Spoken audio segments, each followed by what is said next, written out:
California. Esta llamada y su número de teléfono será controlada y grabada. You have a prepaid call. You will not be charged for this call. Para aceptar esta llamada, diga o oprima ahora el 5.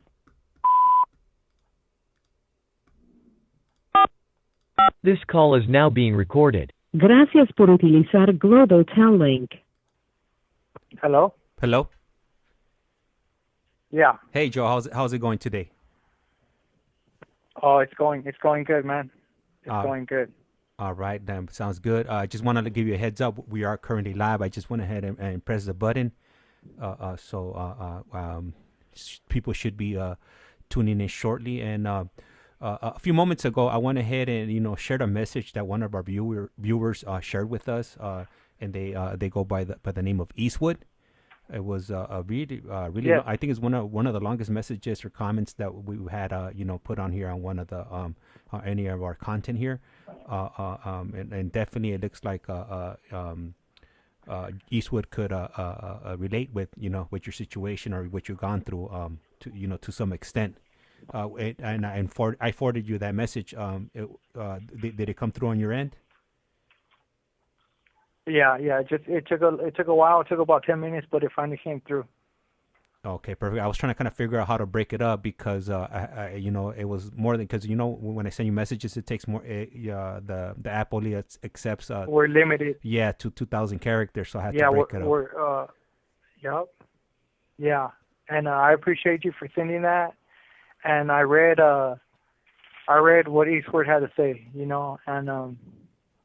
and it's emotional reading that, It's emotional because, when you're a little kid, you don't know that stuff. And I still don't know the law to this day. But everything he read, it makes sense to me. Now, it makes perfect sense. Like, the judge is right there. Like, you're supposed to oversee this, right? And at the same time, I want to say this. I'm guilty of this. Nobody's saying that I didn't do this crime. I take full responsibility for doing this crime. But on a legal standpoint, I get it. Like, when there's mistakes on the football field, the ref throws the flag, and it's like, this play's going over. This is 3rd and 20 now, and there's supposed to be laws and guidelines set in place, even for a criminal, and there is, obviously, because you got your amendment rights. We're not inhumane. We try to treat things good. And at the same time, he said something that I didn't know, like the public defenders serve the district attorneys. I didn't know that. Even all this time I did not know that, But what you do know, dealing with the law enforcement and the courts and everything, what you absolutely do know is that they're on the same team. And when I was a little kid, I would tell my lawyer, do this, go through, like when I said, try to get me a deal.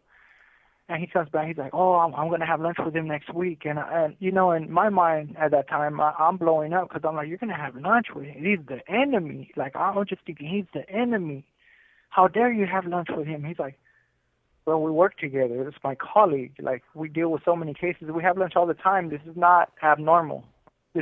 We're just going to go over and we're going to talk. And I felt a wrong right there, right? But real life isn't like the movies, Real life isn't like when you have a lawyer, Matthew McConaughey, hello, or hey there, right? You got Matthew McConaughey playing a lawyer.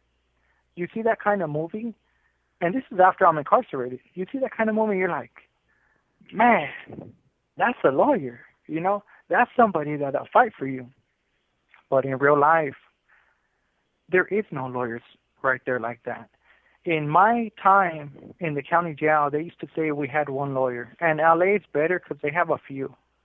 But in my time, they had some lawyer named Virginia Blumenthal. She was supposed to be the cream of the crop lawyer. I can tell you, I've never seen this woman get anybody off. I've seen her get you like a 30-year deal.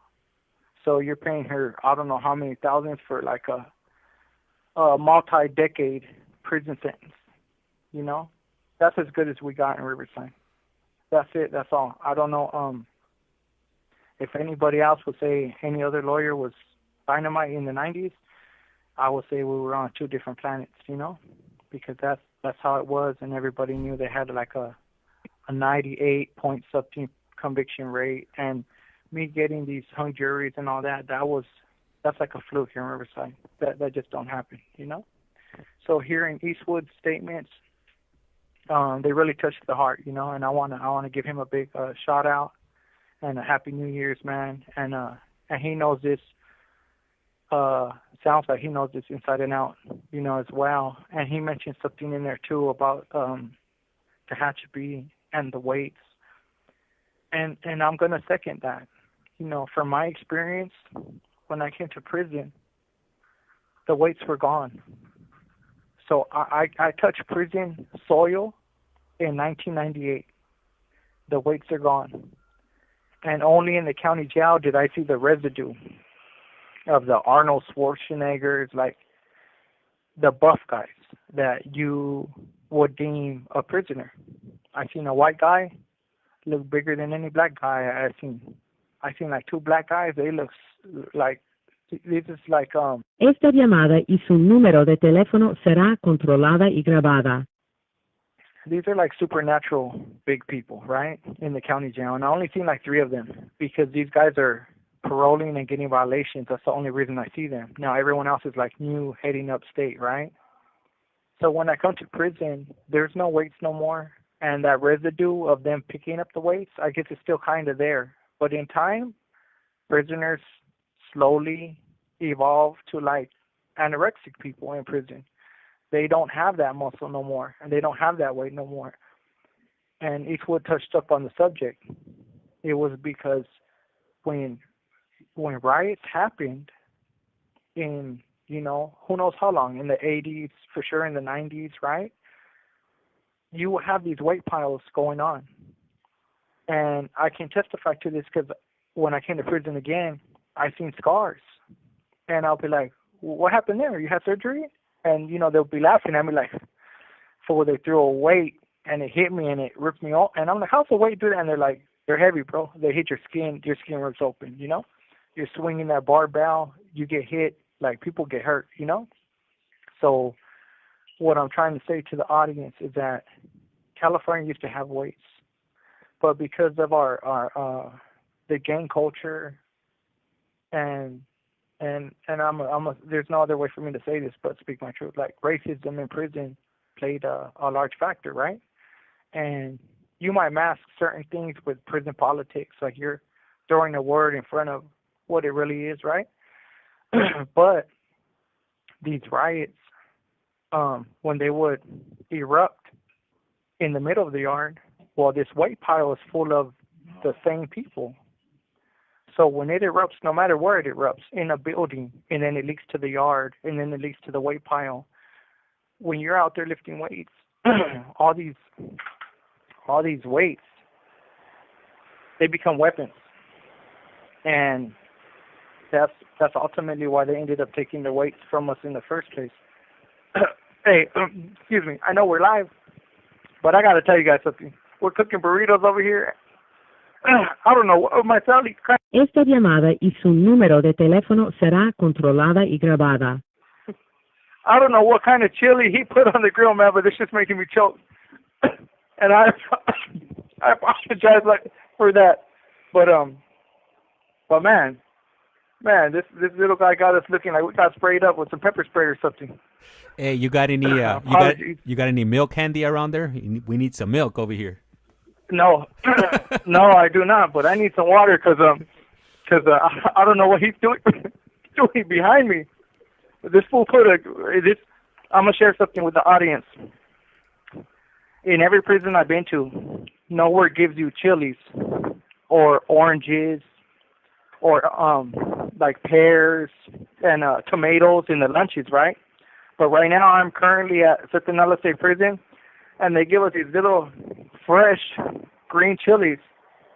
And this little devil behind me is trying to grill that for the burritos, and it just, I don't know, I've never experienced this before in my life in a prison cell. So apologies to all the viewers and everybody. Hey, Joe. So, Yeah. I just want to share with you right now. We currently have a few viewers right now. Some of our loyal viewers. We have first person tapping in would be a ICEMAN, and he puts Buenos Dias, James and Joe, listening to the podcast and watching my 49ers. Okay. And I'm gonna tell Iceman right back at you, my boy. I appreciate you, and I got to throw this out there only because I'm a Cowboy fan. But I want to tell you that we had great games in the '80s, and the '90s, and I've always respected and loved the 49ers for them old games we used to play.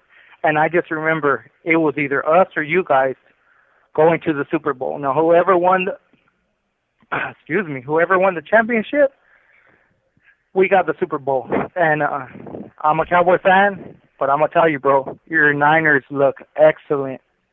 They look excellent. So I wish you luck and happy journeys on your way to the Super Bowl. I think you got an extremely good shot. That's right. And we also have another message from Biddy K. She's actually tapping in from the UK. She's in Britain. She's been tapping in for quite a few streams now. Really appreciate her, tapping in. And she writes, "Good evening at ICEMAN, Joe, and James. Happy New Year to all." Okay, and Happy New Year to you too.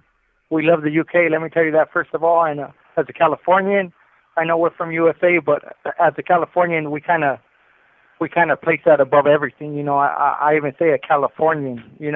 And we send love to you. We send best wishes to you on the holidays. And something dawned on me right now. When I've been speaking, like to put it well, I kind of been catering to California because I think our viewers are from California. And it's just dawning on me that we're going to get other people. So I'm going to start expressing myself in a way that, like California prisons are kind of like different than United States prisons. So whenever we talk about things like that, I'll explain and give a little detail on why we're in a world of our own over here, Yeah, and moving forward, I'll do that. And that is a good point, yeah, because a lot of the verbiage and whatnot, a lot of the world or outside of California, people might not be accustomed to it or understand it. So we had somebody from Florida, and they wrote on a comment asking what S and Y meant. So I know a lot of people don't understand that, and maybe we could touch on that, from your standpoint, what that means. Yeah. So, just to give a little bit of more insight on that. And okay, we'll basically I'll cover all that range. You want me to cover it now or as we go? As we go, yeah. I just kind of wanted to read the messages off right now, just to acknowledge everybody that's in here, because ultimately, we're here, for them. So okay, that's true. And then but we'll definitely get into that. And then we have another message from Lifestyles Chronicles tapping in, and also El Iceman also mentioned that he does remember seeing those supersized humans back in prison and back in those days. Yeah. He probably was one. He probably was one of those supersized humans with all these weights. He's just being modest now. Yeah, absolutely. Yeah, and then he also puts that correction officers were stacked as well. They had to lift, but they earned respect no matter how big they were. Yep. Mhm. Yeah, to keep up, because imagine a 6-foot man and he's weighing like 190 pounds or even 200 pounds, and he's trying to subdue this criminal that is out his mind. Le queda un restante de 60 segundos.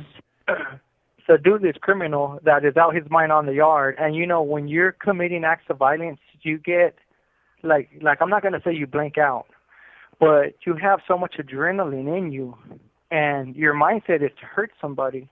So while you're doing whatever you're doing, if this poor officer comes and tries to stop that, when you're looking like a musclehead, you could literally pick this guy up and throw him. And I can see the officers having to keep up for their own safety, you know. And the call's about to cut off in about 20 seconds. If you want to go ahead and give us a call back, and then we'll go ahead and you could go through your journey with us, and we're looking forward to that. Okay, absolutely. All right, I'll hit right back. All right, perfect. All right, so hey, Marlene, how's it going? Checking in. I appreciate you guys tapping in.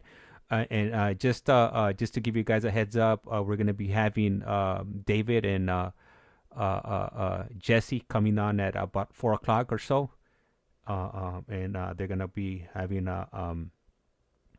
those Sunday discussions that we've been having for like the last 2 or 3 Sundays. And I was supposed to make some changes to my audio right now.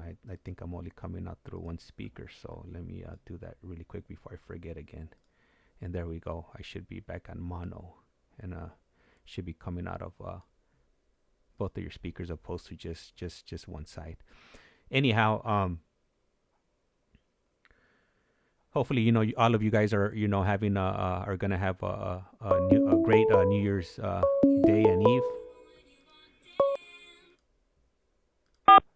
This call is now being recorded. Este es Global Tel Link. Usted tiene una llamada prepagada de Joe Perez. un preso recluido de la prisión estatal de Centinela, California. Esta llamada y su número de teléfono será controlada y grabada. You have a prepaid call. You will not be charged for this call. Para aceptar esta llamada, diga o oprima ahora el 5. Gracias por utilizar Global Tel Link. Hello? Hello? Yeah. I got to be honest real quick with everybody right now, man. I've been getting sprayed since juvenile hall, with pepper sprays and stuff like that, and you get accustomed to it where it doesn't affect you like that. And I don't know what my celly did, but we should be selling that to the COs, because that thing had me coughing, and that's a rarity. Just wanted to share that real quick. Man. And yeah. We also had somebody else tapping in, Marlene. Don't want to overlook anybody coming in, so wanted to throw that in there before you continue with your journey. With the journey. Yeah. Okay. Yeah. Absolutely welcome. Yeah. So. Is there yeah? What were you gonna say? No, I was just gonna say, is there any questions or any like how where would you like to walk right here? So yesterday, pretty much, you covered kind of like what happened to you as a young child through your teen years, kind of like what formed to you, what formed you to that point where you took somebody's life. And then the previous time before we spoke, you kind of got into your court case and whatnot. And then you also covered the event where you ended up taking this young lady's life. So I think a good starting point would be, I mean, if it's good with you, ultimately it's your story, and we could continue wherever you want. But you entered juvenile hall, and then your journey into to county jail, because juvenile hall and county jail are two different worlds. You're gonna get a way different experience. And I remember in East Lake Court, that when you were on the juvenile side, they also had a separate tank that they would put the adults. And I remember anytime somebody would get transferred over, bound over from juvenile court to adult court, everybody would gasp. You would hear like the ooh, like the oh, like damn, that guy's going to county jail. Yeah. So yeah, absolutely. So I want to go ahead and get your perspective, because I mean, you were going to juvenile court, for a while, and then it came your time, to get transferred over to to county jail. What was that? What was that experience like? Okay, I'll say that we're gonna get right there, but there's something that was on my mind, and I wanna share this. this is barely my third time on here, and no one gave me a handbook how to do things. But so far since it's going, I shared that I killed this poor girl, right? But she's nameless right now, and normally when I speak about her, I say her name. Now, I don't know if the family would appreciate that, and I'm completely sensitive to that. So I don't want to cause any more harm than I already did. Esta llamada y su número de teléfono será controlada y grabada. So I don't want to say her name, but I don't want to leave her nameless either. So from this point on, when I refer to her, I'll just call her Angel. Just so she can have a face. And okay, we'll do that. We'll call her Angel. That way she can have a face, and the viewers could personalize her, And there was something else I was gonna say, but those thoughts just took it away. So I'll just continue on with what you said. Juvenile hall, right? And the county jail. And I'm trying to walk you guys down this road in the same way I came in, like from my childhood to some of the things that I was latching onto, that I could see how it formed me, or not me, but my thoughts and my belief system, right, in a corrupted way. And I just remembered what else I was going to say. When I'm talking and I'm sharing stories, like I'm trying to leave a lot of gangs out, and I'm trying to leave a lot of things out, right? But when I'm telling the story, I don't want nobody to get confused. So without saying no names, like specific names and stuff like that, like I might start throwing in like a name of a gang, because I don't want no viewers confused. And it's like, if I'm saying black, you should be able to distinguish black from purple, from yellow, from orange, and from all the colors of the rainbows. That way you're getting a more vivid picture, And if everybody's okay with that, if you're okay with that, James, and the viewers, I don't know what their opinions are, I'll start doing that to give the stories more a more clearer picture. Because if you're not from California, you might get lost in the things I'm saying, and other states in the United States as well. You might get lost, Yeah, absolutely. Go for it. It's all yours. The mic is okay. Is open. The only thing that I ask not to is drop any prison gang names. Other than that, it's fair game. Yes, absolutely. Absolutely. Okay, so when I go to juvenile hall, you have a 707 hearing. That's a fitness hearing to see if you're suitable to be tried as an adult. Now, everybody loses that hearing. That's like almost 100%. Now, if you get busted at you're 12 years old, that's different. You're going to go to YA. But if you're busted like at 15, 16, 17, you're going to lose that hearing, more likely than not. So after my months in juvenile hall, I'm getting ready to turn 18. And like, I'm a little nervous. Like, everyone's saying it's better, and I'm happy. I'm like, yeah. But you're just still nervous that you're going to be 18, because in your mind you still know 18 is an adult, like on the streets, right? It has nothing to do with criminal, has nothing to do with charges. It has nothing to do with anything. It's more of a like feeling like spread your wings and fly. You're leaving the nest now. So that's the kind of fear I'm talking about. And it sounds ridiculous because I'm in jail, but I still have that feeling, So I turn 18, and a sheriff picks me up. And in the process of leaving juvenile hall to county jail, they take your juvenile hall clothes away from you, and you put on your clothes, and your clothes you get arrested with. So I haven't seen these clothes for months, and everything's brand new.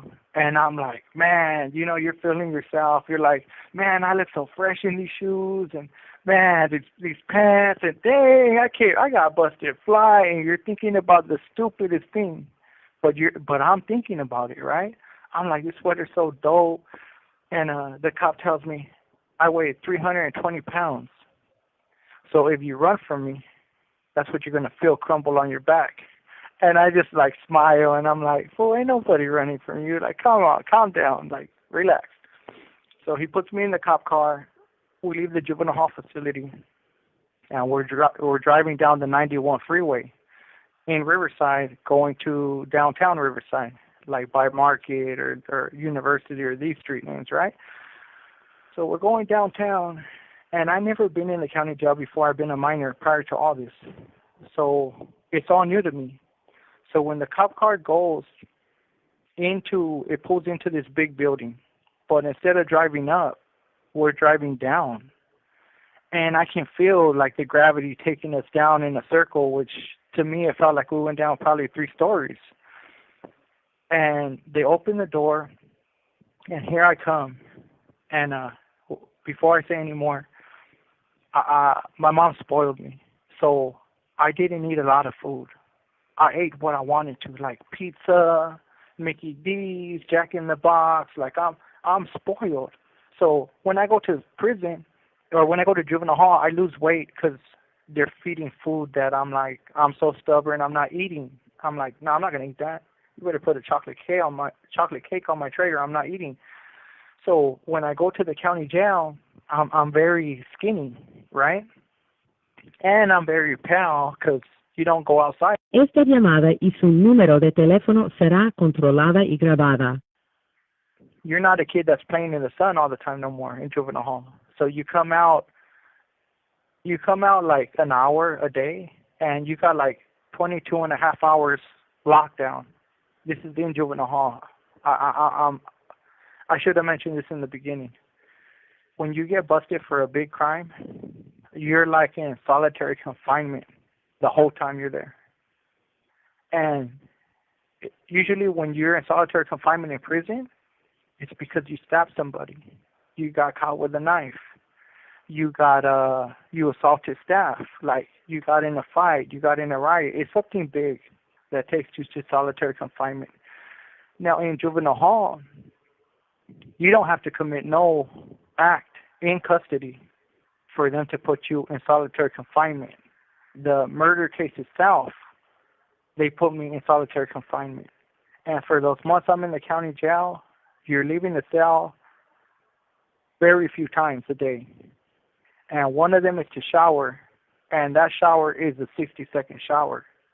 So when you're new at juvenile hall and you come in, there's a big, like a gallon bottle that this staff member is holding, and he's like, next, and you put out your hand, and he's pouring what seems to be like shampoo, substance, soap.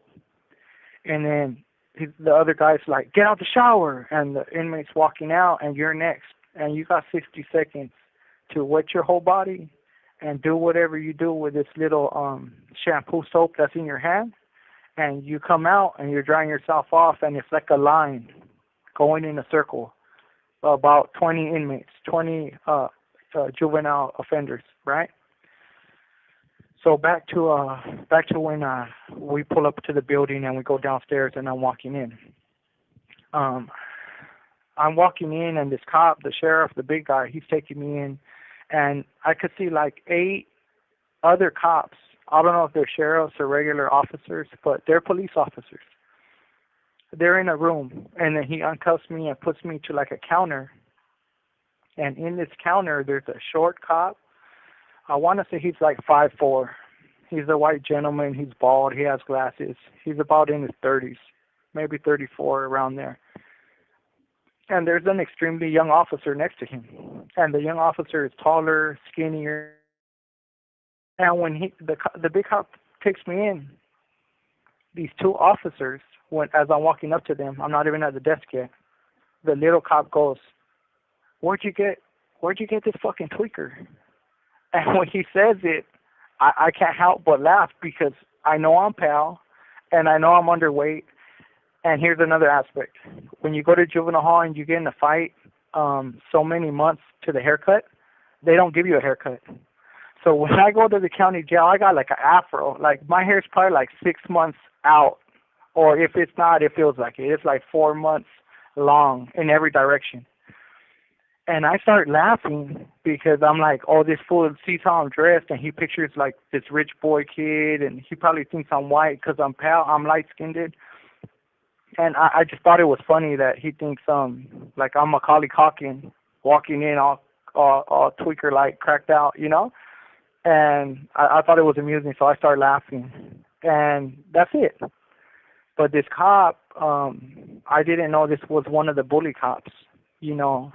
As officers or any profession you are working for, people are different. Some people are friendly, some people are mean, some people are aggressive, and this cop is more along the lines of an aggressive, like, forget all these scumbag inmates, and I don't know this yet. So when the big cop leaves me, now I'm left with these two cops, and the two cops are they're Le queda un restante de 60 segundos. I will call back as soon as it's over.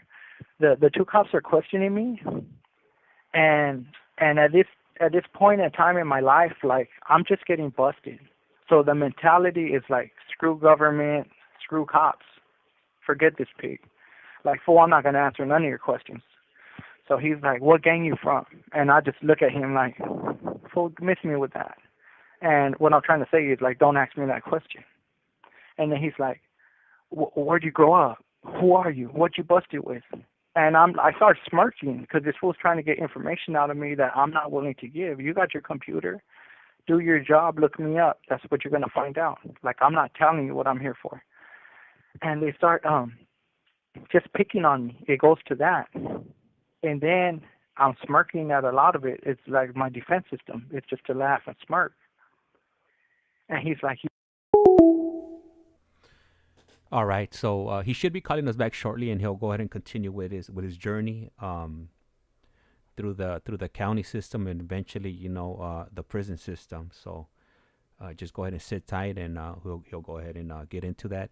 And if you're just joining right now, you know, I want to go ahead and wish you all a happy New Year's Eve and a happy New Year. Most likely, I'll be tomorrow. I'll be running some more lives tomorrow.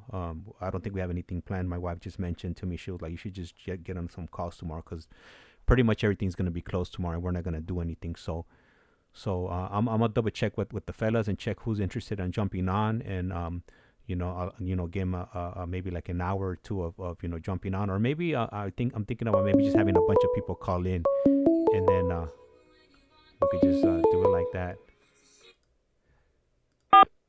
This call is now being recorded. Global Telling. Usted tiene una llamada prepagada de Joe Perez. un preso recluido de la prisión estatal de Centinela, California. Esta llamada y su número de teléfono será controlada y grabada. You have a prepaid call. You will not be charged for this call. Para aceptar esta llamada, diga o oprima ahora el 5. Gracias por utilizar Global Tel Link. Hello? Hello? Yeah. I'm right here. All right. These cops, we were having a back and forth, and I'm being resistant. Is the moral of the story? I'm being resistant to these cops because I'm not used to talking to cops at all. Like, so they're trying to like fish and get information, and it's not like get information for the crime, but it's just like for their self-knowledge, and I'm not trying to give it to them. So the cop gets frustrated with me, and he's like, you think this is funny? And I'm like, and I still have a smile. I'm still smirking. I'm still Billy Badass, right? And I'm like, yeah, I think you're funny. And he's like, what? And I'm like, yeah, I think you're funny. And he's like, you want me to call those cops in the other room to come over here and beat your ass? And I'm like, you could do what you want. Like, you just got to call them. So this fool gets mad, but he's not mad enough to break the law and really do it, right? But he is very pissed off at me. And he goes, you know what? We're going to send him to 20C3. And 20C3 is like a location in the jail, but I have no idea what it is at this time.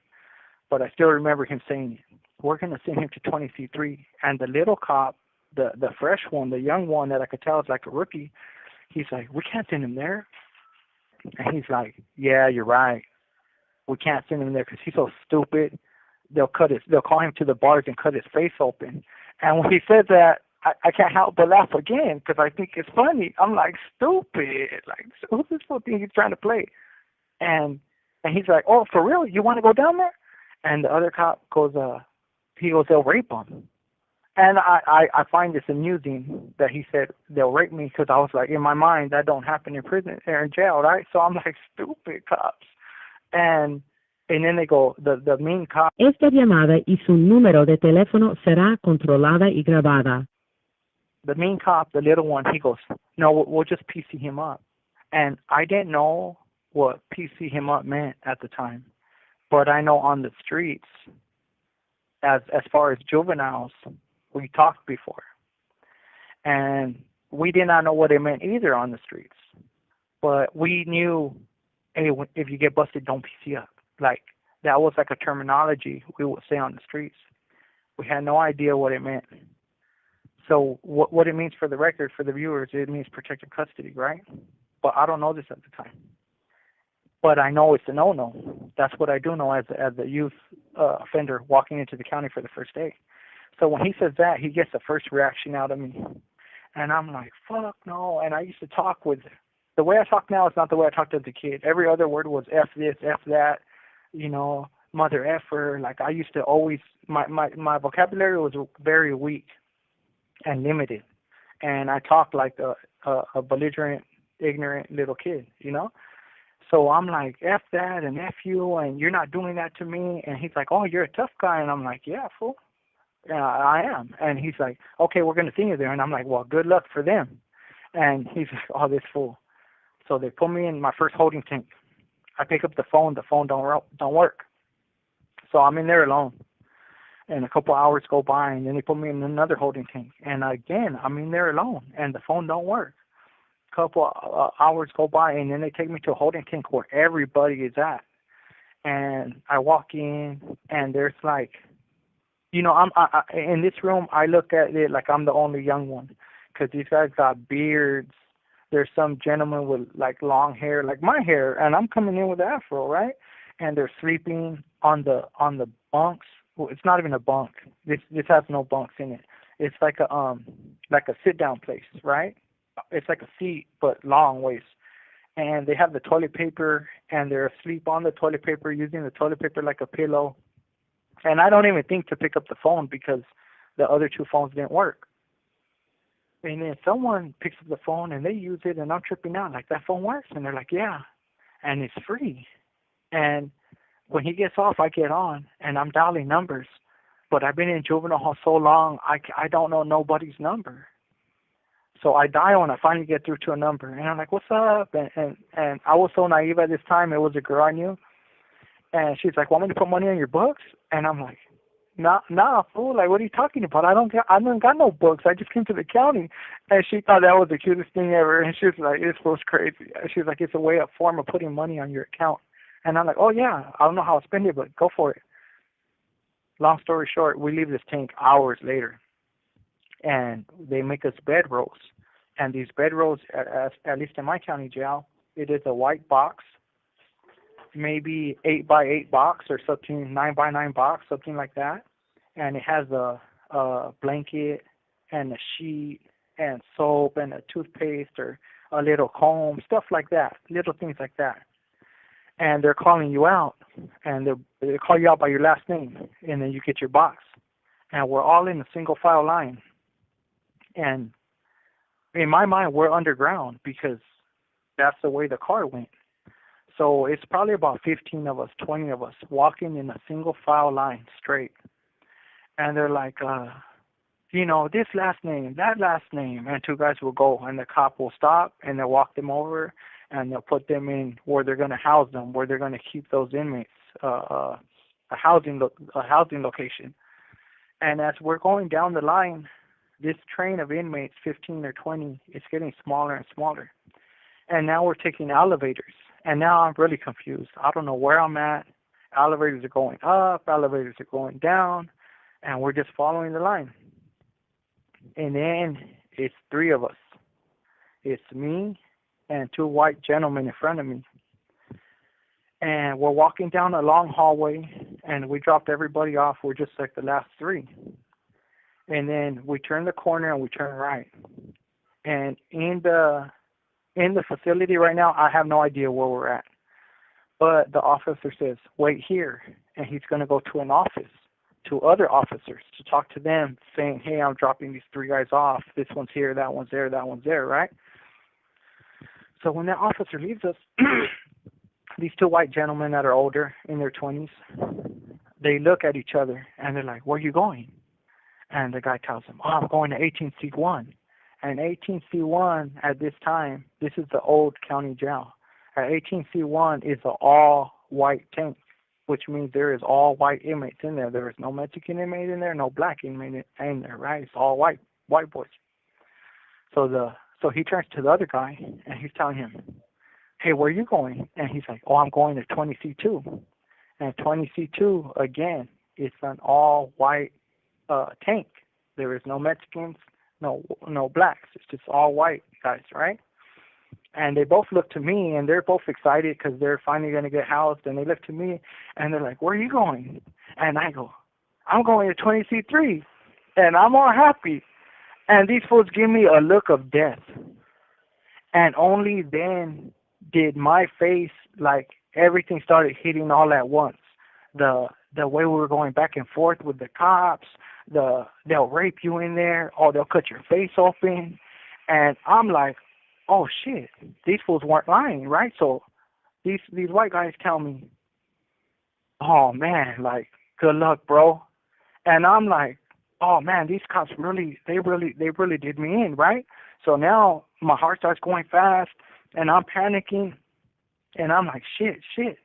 And I'm like, don't look mad. Don't look mad when you go in. Try to look cool. And as soon as it starts. You know, you swing for the fences. So I'm pumping myself up in my head because, keep in mind, I was very prideful. I thought I was Superman. So now it's going to be time to show all that. You know, I'm about to display this, who I am. Like, you mess with the wrong person type feelings I'm having in my head. And then I'm like, man, these fools are going to get me. And then I'm reminding myself, you came from Group 10 in juvenile hall, fool. You are a straight little G. Like, don't fear nothing. Go in there. So I'm doing all this is in my head. And I'm like, and my heart's going a million miles an hour. And then the cop finally comes back. And he goes, boom. He takes the first white guy to 18C1. Takes the other white guy to 19C2. And now we're walking down the hallway and we're going to 20C3, which I have no idea what this is. But I know it's bad by their reaction and by the conversations I had with the cops. So this is an old jail. It's not like a door. It's not like none of the Fast and Furious movies where the door opens and the inmate's in there, right? This is like Shawshank Redemption type environment. There's like prison bars.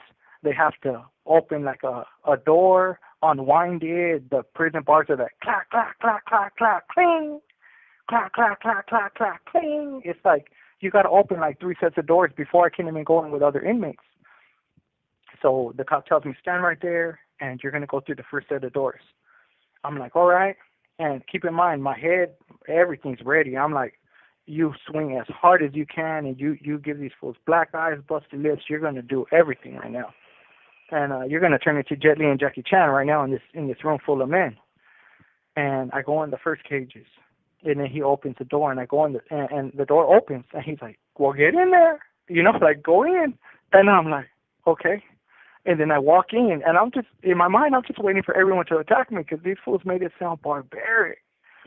And the views of the white boys that went with me, the fellow inmates, that was more barbaric than the cops because the cops, I thought they were playing. And then all of a sudden I feel like it's 100% real. So I walk in there, and I don't know where to put my stuff, and I don't know what to do. And it's a bunch of people moving everywhere. It look like a bunch of little ants. And then one guy walks up to me, and he's like, hey, what's up, little homie? Da-da-da-da. And I'm like, I'm coming from juvenile hall. And he's like, you were in juvenile hall? And I'm like, yeah, I was in juvenile hall. I just turned 18 today. And he's like, oh, come here. And he grabs my box, and I still think they're walking me into a trap. He grabs my box, and he goes, you see that bunk up there? That's the third bunk. He goes, you're gonna be up there. And I'm like, okay. And there's like a paisa, which in California we call a paisa a Mexican man. Now, if you're not from over here, you might be thinking like, well, I thought you were Mexican. I am Mexican, but we're like Mexican American. Like I was born in America. So if you're a Mexican from Mexico and you cross the border and like your first language is predominant Spanish, you're gonna be labeled as like a paisa. Like your English is broken, you know. So he's like that's what the terminology we use over here in California. So the paisa's up there on my bunk, and he's putting M&Ms in a spoon, red M&Ms in a spoon, and he's putting them by the light, so the heat of the light can take the red off of the M&M and put it in the spoon. Now, this paisa, he draws, and he uses that red to like make Mickey Mouse or Minnie Mouse or whatever he's doing with it. He draws with colors because you don't got crayons in the county jail. And I don't know none of this stuff, but I know what they tell me that's what he's doing, and I get it that same day. Okay, cool. And they get my box, and they're like, you know how to make a bunk? And I'm like, nah, I don't know nothing. So they grab my bunk, and now it's like maybe 5-7 guys, and they're all Mexican, you know, and they come and they go, look, hold this sheet like this, and I'm holding one in, and they're doing the ties, and I don't know how to tie it, and another one steps in, and the thing I'm trying to say is they're being very helpful, like they're welcoming you, and they're being very helpful, and they're putting a thing in prison is like you put baby powder on the sheets after you make the bunk. So they're putting baby powder on there, and then they're like touching it in, and then as soon as the paisa gets off, they throw my bunk up there. So they did all the work for me, you know.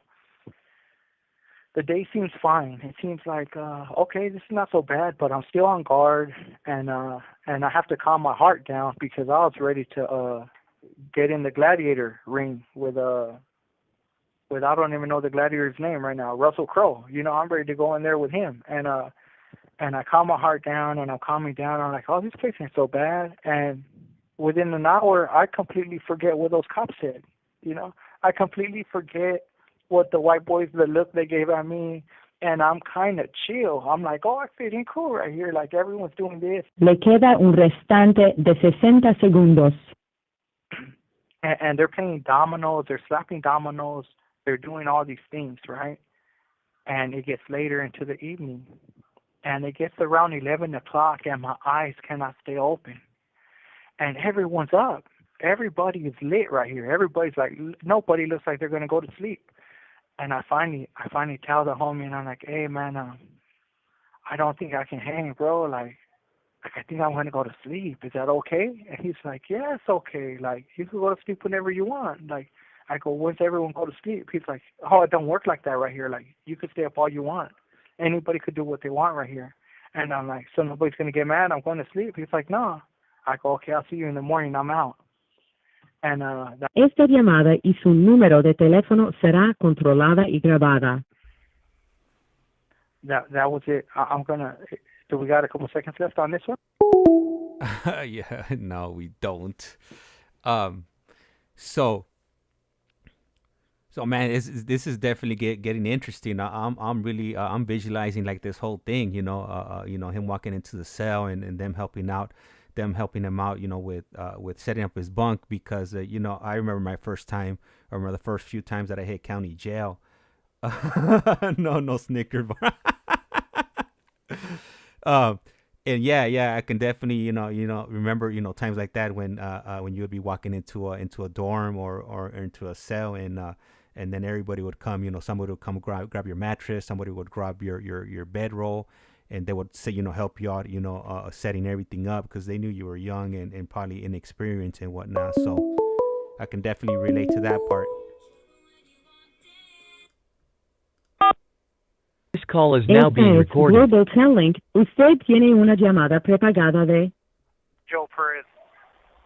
un preso recluido de la prisión estatal de Centinela, California. Esta llamada y su número de teléfono será controlada y grabada. You have a prepaid call. You will not be charged for this call. Para aceptar esta llamada, diga o oprima ahora el 5. Gracias por utilizar Global Tel Link. Hello. Hello. Hey, so I want to read Okay. off. Okay. I'll continue. I want to Yeah. read off. Okay. There's a Lifestyles Chronicle, and he puts he puts on here that this sounded like the says it he sounds like the downtown Riverside jail. That's the only jail in Riverside that still has bars. And then he puts and then I think I think it is. And then he puts yup. Old jail ain't no joke. That's where I caught the chain to Kern Valley back in 1998. Yeah. Yeah. And I'm there at 98. I'm there at 98, and I'm there in 97. I get arrested. Oh no, I get arrested in 97, but I'm there for half of 97 and all of 98, and that's exactly what I'm talking about, old jail, Riverside. Because they got a new jail and they got the old jail, and the old jail's the one I'm talking about. Now, he's going to trip out because he's hearing the story, and he's been there. So this is my first day, so he can only imagine what's going to be going on in my head right now. I tell the homies, I'm out, I'm too sleepy, I'm too tired, I'm sorry, I can't hang. My body's going to go out because I'm used to doing a hall program. And so then I climb on the third bunk, and for the people that are out there, I say the third bunk is one bed, and it's like at your knee level, right? Like you could sit on it, kind of like the toilet seat, like that at that level. And then they put one higher, and that one's probably like maybe at your shoulder level, and you climb up on the second one. And the third one is by the roof, but this is old county, so the roofs are very, very they're higher than normal roof in the house, right? So they have a ladder, and the ladder is metal. So that way you can't take it off or use it for a weapon or whatnot. So I climb all the way to the third bunk, and I go to sleep. And at this time I felt so comfortable and so relaxed. I completely forgot about them and all that. And I wake up to the sounds of fist hitting flesh, and the sounds of, like, pretend you had no shoes on and you kick somebody, and that sound, it's like that sound, right? And I'm hearing it. It's like, and I'm a deep sleeper at this time, so I know that thing was going on for a while because I got deep sleeping stories in here where riots are happening, and so I wake up and my body's like so tired, so relaxed, and I'm like, get up, fool, get up. In my head, I'm like, get up, and I finally get up, and it's dark. All the lights are off. When I went to bed, the lights were on. Now everything's dark, and my eyes are trying to adjust to the night. They're not clicking right away, and I'm sleepy, and I'm trying to wake up, and I'm shaking my head like, wake up. And I grab the side of the bed, and I know something's bad is happening because I could hear it. Physically, I could hear it. And I look, and I don't see nothing, and I look straight down, and right where I'm at, right at the first bunk level on the floor, there is an inmate. This inmate is naked. This inmate is on his back, kicking, there's no other way to say it, man. He's kicking the shit out of this big gentleman that's trying to climb on top of him. And the gentleman is a white guy. And the guy on his back is, I didn't know at the time, but I find out later he's the Asian. And there's a puddle of blood on the floor that the Asian is literally laying on. And the heel of his foot is kicking that fool in the face and in the eye and in the cheek and in the mouth, and he's kicking. And I can't help but think, get him, little guy, get him. Any man that tries to do that, get him, beat him up, right? So I'm filling my heart with rage right now because I'm feeling like the little guy. I'm feeling like, what if that happened to me? Like, hell no, you whoop on him. And something odd strikes me in my head that nobody is jumping in for the little guy. Like, I recognize that instantly. Like, this guy's on his own. But in my mind, I don't think that's fair because he looks so little next to the white guy. The white guy's probably like 6'2" and a heavy 6'2". And I'm like, shit, these cops were not lying. All the fear of being in them at the desk when they were processing me into the county jail, all that comes back again. And now I'm like, shit, the white boy's looking at me crazy comes back, and I'm like, man, this is fucked up. But, like, nonetheless, you're a man, fool, you got to deal with it. whatever comes your way, you'll deal with it, you know? We can't go to the cops for help. You can't go to no one for help. You just either get victimized or you defend yourself or you're the aggressor. Like, it's real simple in my mind at this time. And there's no coping skills, so no one in the county jail is practicing any self-help, so that's completely out the window. We don't even know what that is at this point in time, right? And it's going on for so long, this fight, and the little guy gets up. Eventually he gets up, and he starts trading blows with this big man, and he'll just be backing up, and the big guy at this time looks like a drunk. He looks like a drunk that could barely stand, that is wobbling, but he is so stuck and stubborn that he is still, in his mind, he's like, I'm going to beat this little guy up, you know? And they're walking around the tables, and the tables have like 10, it's like 5 seating places on each table and 5 on the other side. So they're walking around the table because the little guy keeps trying to get away and the big guy keeps chasing him, slowly and belligerent looking. And Esta llamada y su número de teléfono será controlada y grabada. The cops finally come, and you could hear the keys and the chains and the boots stomping, and it sounds like 100 cops, but reality it's probably like 15. But they come deep, and they're flashing the light because the lights ain't on. So when they're flashing the light, they look in our tank, and they don't, apparently they didn't see nothing, or if they did, they pretended they didn't see nothing, and they're passing us to 20C2 now, and then they pass them to like 20C3, and then you could hear the cops on the radio, on the dispatch, put on the lights on 20C3, 20C2, 20, you know, they're like, click the lights on, we need to see what's going on right here, you know? And then they finally click the lights on, and the poor homie is right there naked, and he has blood on him from the incident, and the first gentleman, the first homie that came to me and helped me with my bunk, he walks to him with a sheet. So he gives him the sheet, and that guy puts the sheet around his waist and ties it, and now it looks like a long dress, just like from his hips to his ankles, you know? And he ties it, and the big guy's still trying to pursue him, and he's just walking backwards at the table, and the cops are like, calm down. You know, they're doing what the cops do. Calm down, get over here, everybody stay on your bunk, and all this fiasco. Long story short, they take both of these guys out. And they took the little guy out, and they took the big guy out. And at this point, I see the guys under me, and one's a black guy and one's a Mexican guy, and they're putting towels on the blood, and they'll take the towel, all soaked, and they'll walk it to the toilet, and they'll squeeze the towel out so the blood drips in the toilet. So I see them doing that by themselves, and I don't see nobody else doing it, and everyone's talking about whatever. Like, this is the TMZ gossip right now going on about the incident. So I get off the bunk, and I start helping them. And they're like, no, you don't got to do that, fool. And I'm like, no, well, I'm up already, you know. So I start helping them wring out the blood and take it to the toilet, you know. And then, well, while in prison, again, I'm not gonna hide no truth from nobody, because some people are gonna be like, these fools are out of their minds. These fools are disgusting, right? So in prison, in those days, you would put the towel in the toilet, like when you clean a cell or you clean something, you will put it in the toilet because we don't have buckets, and you'll flush the toilet, and the water will go up. And when it goes up, then you put the towel back and forth in the toilet, and then you wring it out, and that's how you will clean. So when I come to jail, that's how they teach me the customary way of cleaning, right?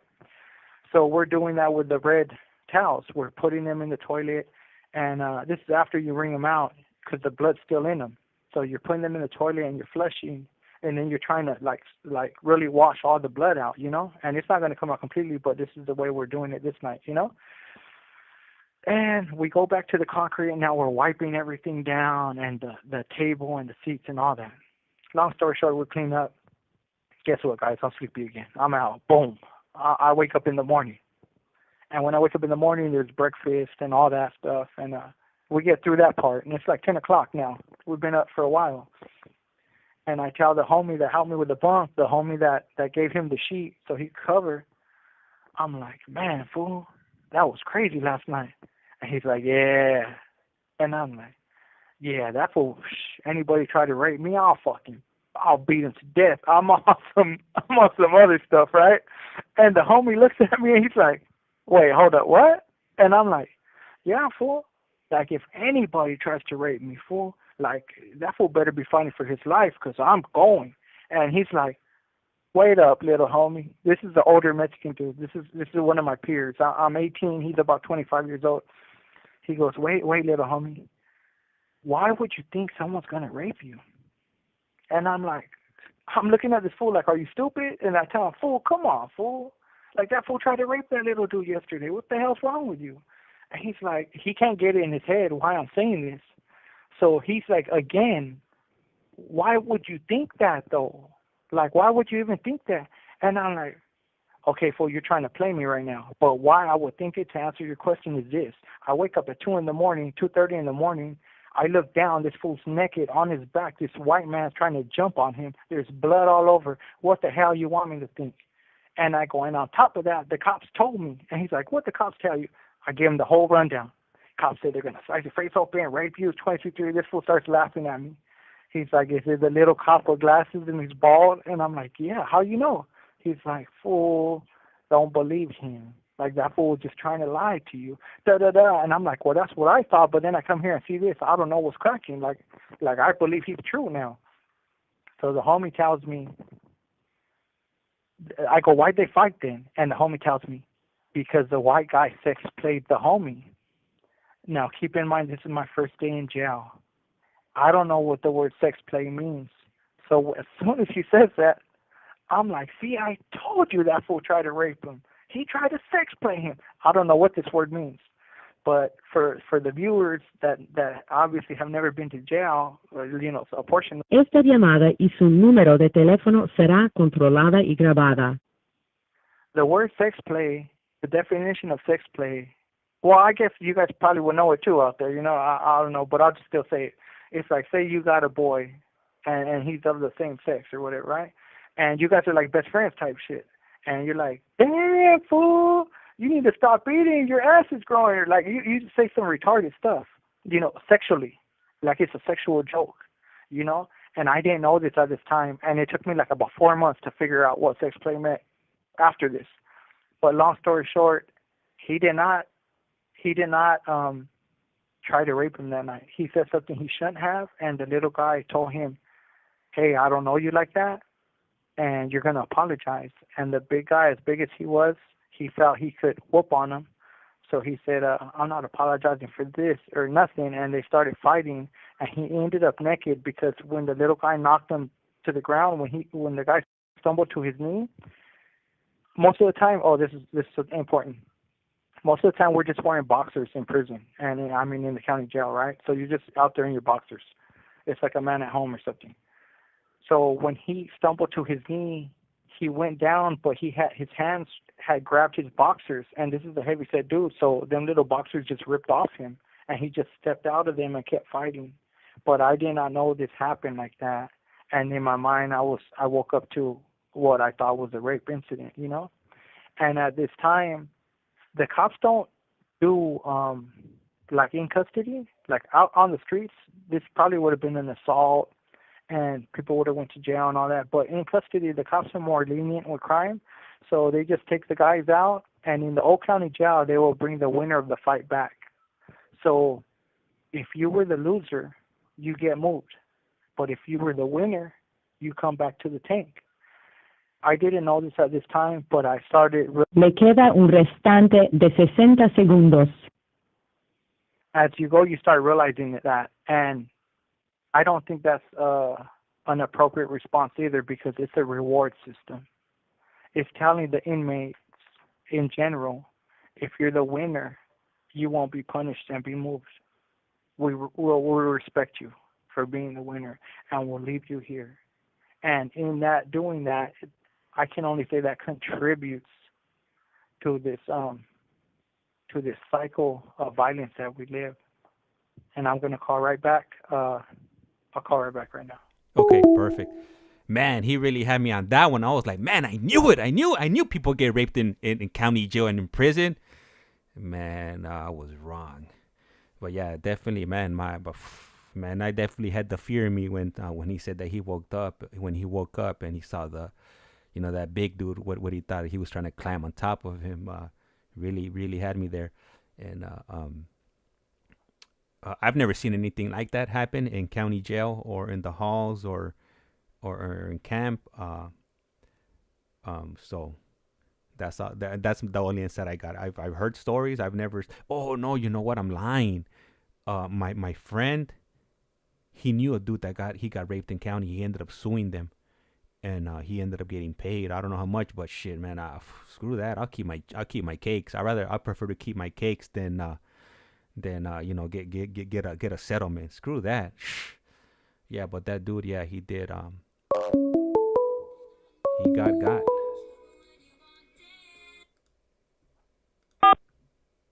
This call is now being recorded. Usted tiene una llamada prepagada de Joe Perez. Un preso recluido de la prisión estatal de Centinela, California. Esta llamada y su número de teléfono será controlada y grabada. You have a prepaid call. You will not be charged for this call.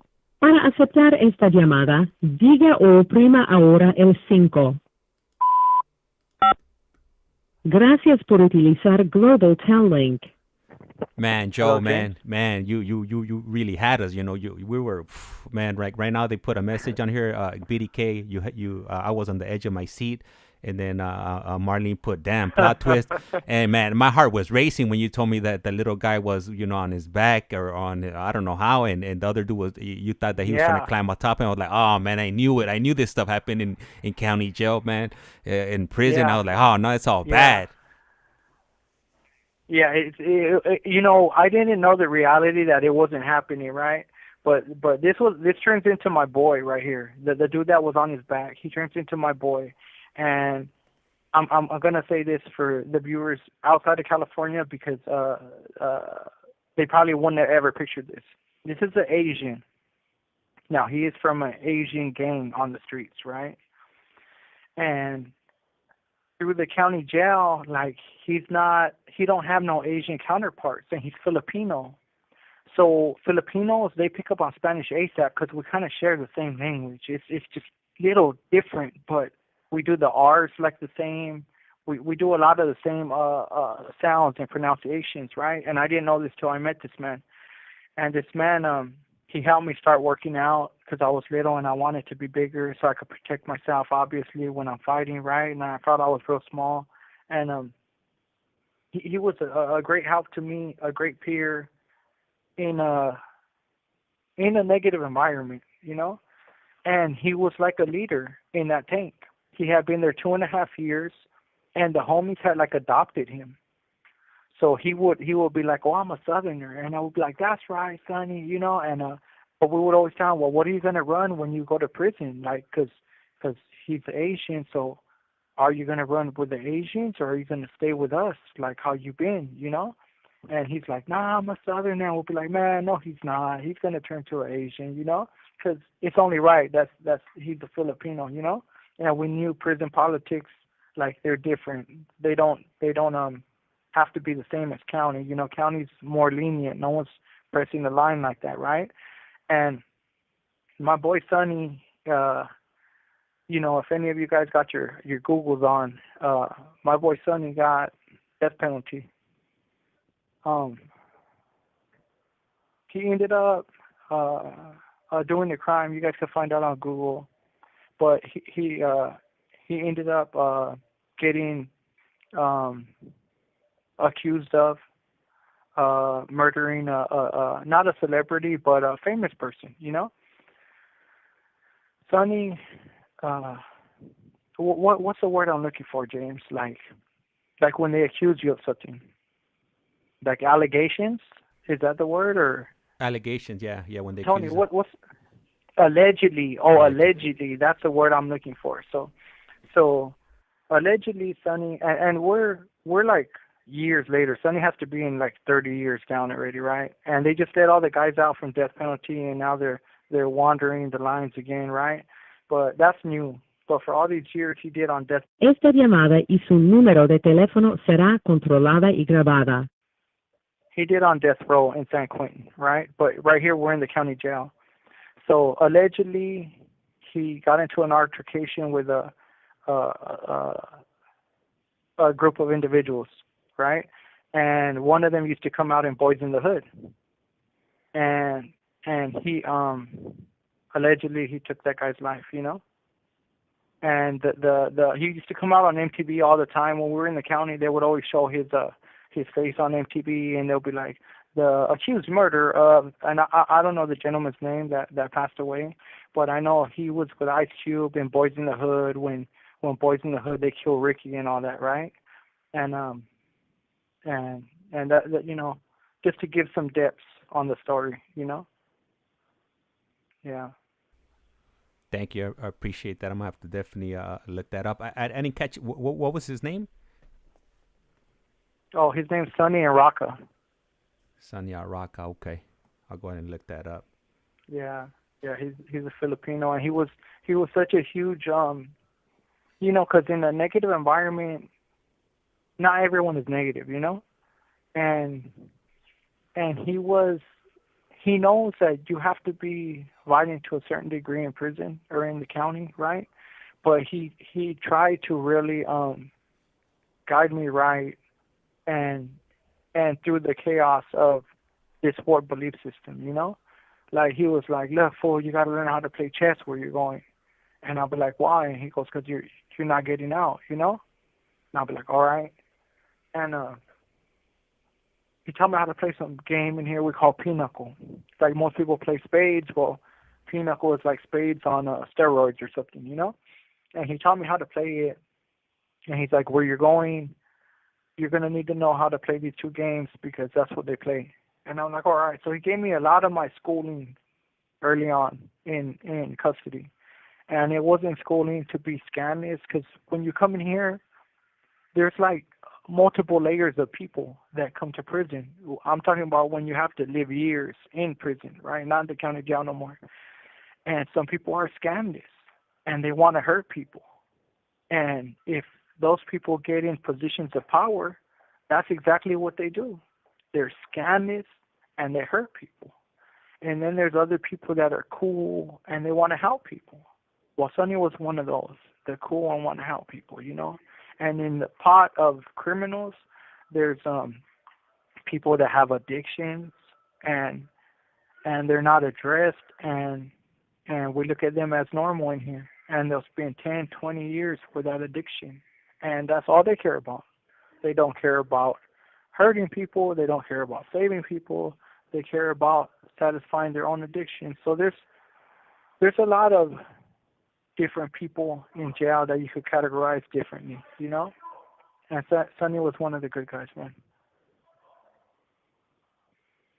Man, shout out to Sonny, you know, for showing you the ropes. Yeah, because that is, you know, not like you mentioned, not everybody's, you know, willing to help you out. You know, a lot of times, you know, it's your, you know, when you have issues, people are like, you know, you could handle it, or you know, that's what they think, you know, and they want to intervene, or you know, they're trying to see, you know, what they could get out of you, you know, to take advantage of you and help them out with their addiction. So and there's also like friendships develop in prison. And I didn't talk. That's my first day in the county, guys. You remember, I just explained a crazy story because I thought this guy was getting raped, and the cops lied to me and told me I'm going to get my face cut open right here, and I'm going to get raped. And they tried to install fear, and it looked that way. It appeared that way when I went to the county jail. You know, it appeared crazy. So, but in the county jail, there's so many stories. But I will always appreciate Sonny. That was like a true friendship, and that's the point I want to make. Sometimes in different prisons and your journey in prison, you meet some of the coolest people, and you're like, dang, fool, like, how come I couldn't meet you on the streets? Like you're straight, you know, we could have been best friends out there. And when you grab people like that, sometimes the loyalties are so strong for each other that you will fight for each other when you're not supposed to. And those kind of things come with consequences, you know? But yeah, there's true friendships do develop in prison and behind these walls sometimes, you know? both with people in here, in doing time with you, and with people out there in the free world. And were you ever in a situation like that where you stuck up for somebody that you shouldn't have, just because there's obviously a divide in the sand. So like if you're like really good friends either with like a white person or an Asian person or a paisa, and obviously they have their own politics, and if you overstep boundaries, something might you might piss off the wrong people, and there might be consequences. Did you ever have a story like that in county jail? No, in the county jail, no, but in prison I do. And I'll leave him nameless, right? But I'll say what he was. He was an other. And what an other is like Asians or others, but Asians is one bracket of others. The other bracket is Indian American.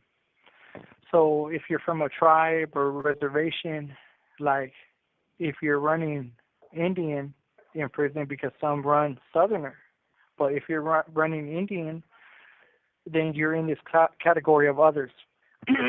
Now, the politics in prison are completely different. I want to say for the audience, we hurt our own people.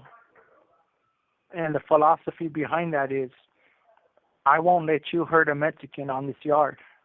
So if he does something wrong, we will hurt him. We will physically assault him with our hands, or we will make a weapon, or weapons are already made, and we will punish him with those weapons, right? But you, being another race, you will not touch this individual, or we will have a riot and we'll give you the business. That's from my perspective standpoint. That's how I feel we were, and I feel that's 100% honesty. Now, when you're dealing with other races in prison, like the story I'm about to share, it's I want everyone to keep in mind that in me helping him out, it's complete criminality, and it's complete. We're both living a wrong lifestyle, So we are both not good people at this time. He is I have been down about 13 years when I meet this individual. Now, I want to say that because when I come to prison, and I'll get there when I'm rewinding, but just to tell. Esta llamada y su número de teléfono será controlada y grabada. Just to tell the story, when I'm younger in prison, everything is very black and white to me. There is no gray. Like if you break that rule, punish him. So this is when I'm like 13 years in. I'm developing a heart. I'm starting to see things my own way.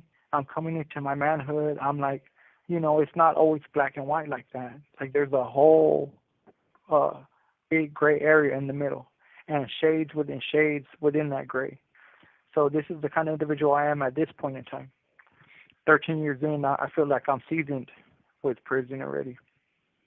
And this individual, like every other individual with an addiction in custody, you got to pay your bill, So if I take something from Janice, well, a month later, Janice is going to want her money, and Cheryl is going to want her money, and Jane is going to want her money, right? All these different people you're buying stuff off of, they're going to want their money. So this Native American, he gets a check of like $15,000 a month, right? And he's from a tribe called Saboba in California. So he has a big wallet. So he ends up coming to prison, a cool guy, don't do drugs.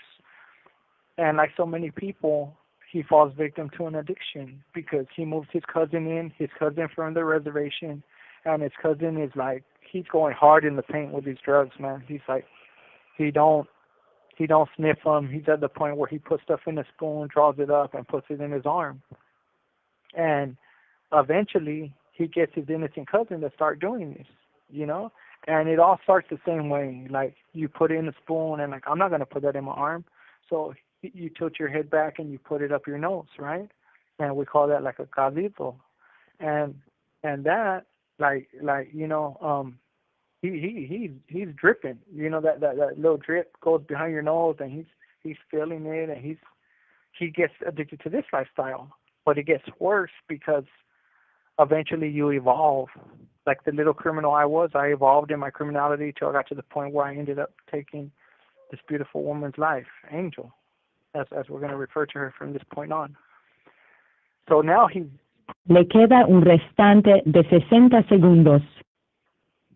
And when he's putting it in his arm, you lose track of money, and you're buying so much that $15,000 is flying out. It's coming in and out so fast. And in prison politics, if you don't pay, guess what? Your own race is going to take care of you. Meaning, other Native Americans will have to take care of that because they're not going to let no other races stab this individual. And I jumped in for this individual with multiple different races, but I did it sneaky, and I did it conniving because there was no other way to do it. Now I'm gonna call back and tell you how I did it. Okay, so Marlene, you were asking about Sonny. So thank you for providing the name. I actually found him. He is on the California death row pictures provided by the LA Times. I'm trying to bring it up on the screen, but the LA Times, they want $1 for 6 months or $98 for a year. So I'm trying to figure out a way how to bypass this pop-up that I keep on getting on the screen over here, so I could show you guys. But I did. I was able to pull up his picture over here.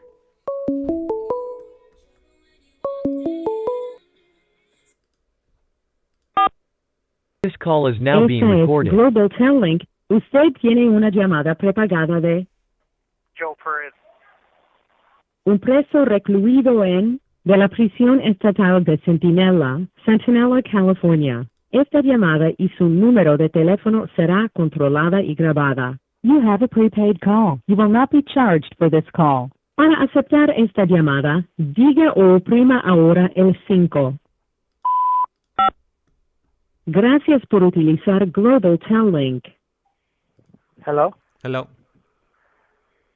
Okay. Back to the story. I had to do it sneaky and conniving way because keep in mind you're dealing with different races, and every race has their politics, and you can't openly do things like this. So they were getting ready to stab this individual off the yard already. Like it's coming, and when it's coming, like everybody kind of sees it, but you, unless you're a smart criminal and you're seasoned, then you can tell, right? But for the most part, you're not going to see it coming. And this guy, he's in his addiction, so he's not seeing nothing. So he was my neighbor. I lived in cell 233, and he lived in cell 234. And that's a corner. So when we look out each other's doors, we can see each other. And this is they have honeycomb doors, so the doors don't even, when you talk, you could talk right through the door. It's a piece of metal with like 1 million holes in it. And I finally tell him, like, hey, fool, who you owe right now? And he's like, man, I owe so-and-so. He starts naming like 20 people, and I'm like, my God, dude, like, I can't help you with 20 people. Like, who do you owe right now that you know right now is pushing for you to get off the yard, you know? And he's like, well, this one, and this one. And he names like 4 guys. And I go, how much you owe that guy? And he's like, 200. I'm like, well, how much you owe the other one? He's like, this much. And they're all small bills. They're all like $200, $75, $50. They're all little bills. And I'm like, dang, fool. And I really had love for this guy, you know? And I write him a kite. And I tell him, a kite, for the viewers that don't know, that's like you just write on a piece of paper. It's a letter. You're writing a letter, basically, in small form, in tiny writing. And I write him the little letter, and I tell him, hey, look, fool, I know how we could save you. And he's like, what are we going to do? And I'm like, look, I'm going to pay off this bill. I'm going to go get green dots for you. But after that, you owe me that money. You know, like I can't afford to give you the money, you know. And I want to stipulate right now that, like, that's like a priority to pay me back quicker than don't put me on the shelf for 4 months, because I'm not rich like you, fool. I don't got money like this. Like, you get 15 racks every month. You know my situation, So, shout out to the girl that was with me at that time, because, you don't have money in prison, and you gotta ask, and you gotta get somebody else to help you. So I tell her about that, and she's like, oh, we could do that, and then like a sister, like, hey, I want to, and you won't tell the sister because you just won't tell her, but you tell her, hey, I want to, this guy's doing bad, he's doing down and out, and I want to lend him $50. So instead of sending me $50 for a canteen, can you give me a $50 green dot so I could give it to him? And they're like, is he gonna pay you back? Because these family members, of course, they're gonna question concern, like, are you making a wrong move here? Are you doing, because we ain't into giving money to people, And I'm like, no, he'll give it back. He'll do that. Trust me, And all I gotta wait for is the first when he gets his 15, and that'll solve me, And anyways, I help him out with these little bills I could, And he probably takes care of the last one on his own that was threatening him at the time. And he didn't get removed. And when I say he didn't get removed, it was like he didn't get stabbed, because that's what you call, like, remove him. We don't want to see his face right here. He owes us money. Either you get him or we're going to get him. And that's when your own people hurt you. Like, when the problem gets so big, they will remove you to not have a riot. That way more people don't get hurt over one individual. Now, people might be like, dang, that's cold. They turn your back on him. But in the criminal aspect, they're like, you're out of control, and you're not going to hurt any more of us. So we're going to hurt you, and we're going to get you out of here physically, violently, So I did help him, and we snuck that one, because the blacks probably would have got mad that I was helping him. And the homies definitely probably would have got mad that I was helping him, And his people probably would have been happy that I was helping him, but we couldn't share that information. It had to be like a secret between us,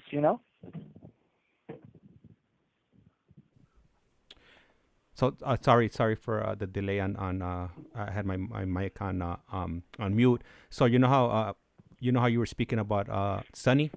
I actually pulled up his picture right here on. I was able to find his picture from death row on the LA Times website, because they have an archive of everybody's picture that's currently on California death row. So I'm sharing that currently with our viewers. With the viewers, yeah, he's the first. He's the first. I don't want to say famous person that I was locked up with, but he was the first person that had, like, national attention on his crime. And as my endeavors in prison, as my journey in prison is, I will go on to meet other people, But Sonny was for sure, he was the first. We thought that was a big deal that he was on MTV at the time, Yeah. We thought that was crazy, and we thought that was very hurtful too for him, because we were like, man, you're not there, none of us are on TV. Like, you're really gonna get it, Yeah. Man, do you know what show he was? What show he was on? No, but I know he used to like MTV used to give news updates, right? And that's where he would come out. Like every now and then they'll just have him randomly on a news update, Oh, okay. Yeah, it shows on here that he's been down for he was sentenced July 23rd, 1999, and so far he's been there 24 years, 5 months on death row right now. Yeah, and he probably has another, because in the county he got locked up in 1995. And in 1995, for the viewing audience, Esta llamada y su número de teléfono será controlada y grabada. There was no Fast and the Furious movies, like Vin Diesel didn't come out yet. That came out later. But where the crime happened was like that scenery, So Southern California at that time, everybody has like a Honda Civic, a Honda Accord, Nissan Sentra or Altima or whatever they got, these little domestic vehicles, and they're rimming them out. They're putting Need for Speed stickers on them. They got lights at the bottom that are like neon blue or neon purple or neon red and green. And he was at the races when a big old street called Etowanda. And on Etowanda, they used to do, that was the Fast and the Furious before the Fast and Furious movies came out. So because of that scene, later on, Hollywood would gravitate to what the streets were doing at the time. And they made a movie about it, and it was called Fast and the Furious. And as the story goes, now they're Fast and Furious 27 or whatever, right? But that was the scene out here in Southern California, and that's where that movies they come from, you know. That's interesting. Yeah, that, on the background on that, I was never aware of that. You know that they were doing racing. You know back in 95, 94, or 93. So thank you for sharing. Yeah. Yeah, and to shed light on that, if you watch that first Fast and Furious, right?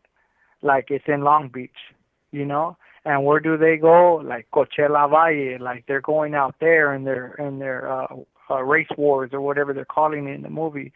But the first one really digs into the original, or it pays homage to where they got it from, Yeah, that makes sense. Yeah, you're right. Yeah, I do remember it being in LA, the first one. Man, that was, what was it, like 20 movies ago? We're at like 27 movies ago. Yeah, shout out to Vin Diesel and Rodriguez, Michelle Rodriguez. Thank you for tapping in, Michelle. We appreciate that. Right. Yeah. Man. Yeah. Hey, bro, James, I went on and I'll get into these stories later, but I went on to not meeting one of the Mendez brothers, but for sure he was talked about at one of the prisons I was at. Sugar Free, who I didn't even know at the time. I hit prison at 1998, and in 1998 I'm with Sugar Free, and we're at the same canteen line. I don't even know who this individual is.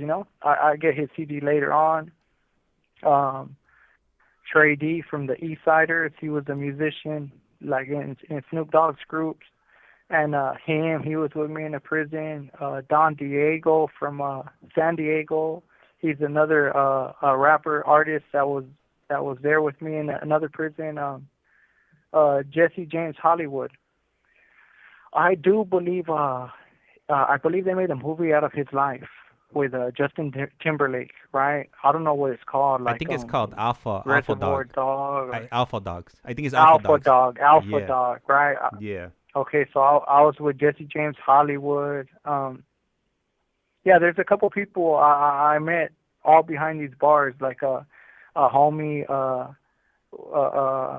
don't know his first name, but I'm just gonna go ahead and say it if he ever hears this show. Trouble from Little Watts, man. He came out in a Training Day movie. He came out in a couple rap videos, And somebody I met in here that's been in here his whole life, man. And he came out in I think it was American Me, and he's like, I came out in that movie, and I'm like, this was crazy. And he's like, all I was doing was shopping. Esta llamada y su número de teléfono será controlada y grabada. He was in prison doing a life sentence, and he's like, all I was doing was shopping. All I was doing was going to canteen, and I came out in the movie right there with my bag and waiting for store. And I'm like, oh, that's cool, So I told him, did they pay you? Because usually they pay extras. He's like, they didn't give me nothing. They just let me go to the store that day, And I'm like, okay, well, that's cool, Yeah, but his family always gets a kick out of seeing him in that movie, Man, I guess, to somebody it wouldn't be a big deal, but to somebody being in prison, it's a huge to him. Deal. Yeah. That's, he had his 15 minutes. Yeah, he's holding on to that. Absolutely, he's holding on to that for dear life for the rest of his life, man. That guy, he's so cool, Yeah. And you know what? I just looked up Sonny, and he's still he's in San Quentin right now. So he's not. I know they started a new program where they started moving some of them out. They let them out. Yeah. So but he's still there. Yeah, he's still there. Yep. Yeah. He's most definitely he's been thought of throughout the years. I've always wondered about that gentleman and how he was doing, and it has to be hard in San Quentin.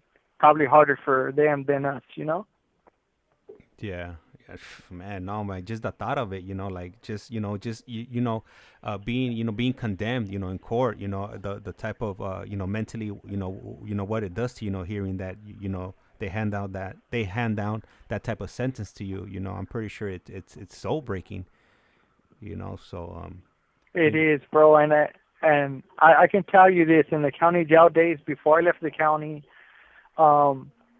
there was a point in time where Sonny got called out like 10 times from the tank. And he's like, I'm going to get a deal. And he was so happy. His smile was so big. And we're like, what's the deal? And he's like, 40 years. And I remember thinking, Sonny, 40 years? And he's like, I got death penalty, bro. Like 40 years. I'll go home one day, And I was like, man. And he was so happy one minute. And he'll come back and he'll be so depressed the next minute because he's like, they took the deal back. And then they call him back, and it's on the table, and it's off, and he never ended up getting the deal like he wanted it. He would say, I'll take anything without life. Like, give me 50 years, I'll do it, But that day had to be emotionally stressful on him,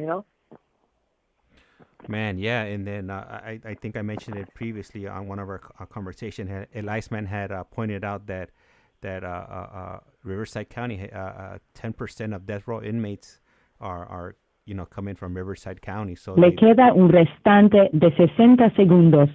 They definitely push. 10% are what? 10% of death row inmates come from Riverside County. Yeah. Yeah. So. I didn't know that. Yeah, that's a staggering number. Yeah, they have the biggest numbers of I think one of the biggest numbers, of people on death row come out of there. So definitely not a small percentage right there. Yeah, not a small percentage at all. Yeah, you're right. So I'll call back right now. Okay. Because it's about to hang up. Perfect. It's about to hang up. Thank you. Man, just. And this is just his experience, in county jail, come in contact with this gentleman here, and you got to remember that he's been down for 27 years, so he's come across thousands and upon thousands of different people with different stories and whatnot, but man, like I couldn't even imagine, being in that type of situation, taking somebody's life and then, spending, the last, 27 years in prison. So if he got locked up in 97, I was 16 in 97. This call is now being recorded. Global Talent. Usted tiene una llamada prepagada de Joe Perez. Un preso recluido de la prisión estatal de Centinela, California. Esta llamada y su número de teléfono será controlada y grabada. You have a prepaid call. You will not be charged for this call. Para aceptar esta llamada, diga o oprima ahora el 5. Gracias por utilizar Global Talent. Hello? Yeah.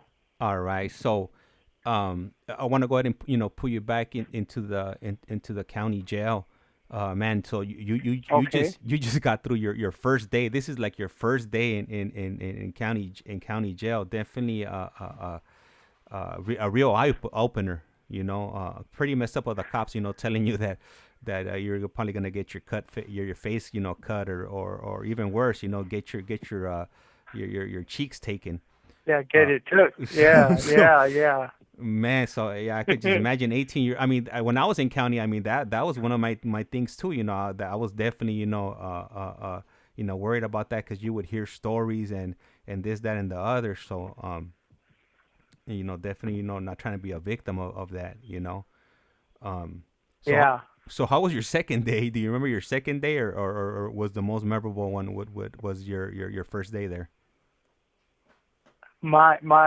Well, I have so many memories in the county. It was only a short time, but it was in California terms, it was cracking every day. Like, and that means to the rest of the audience, it was wild. So my first day is unique because I never heard nobody say their first day was like that in all these criminals I met in all these 27 years, right?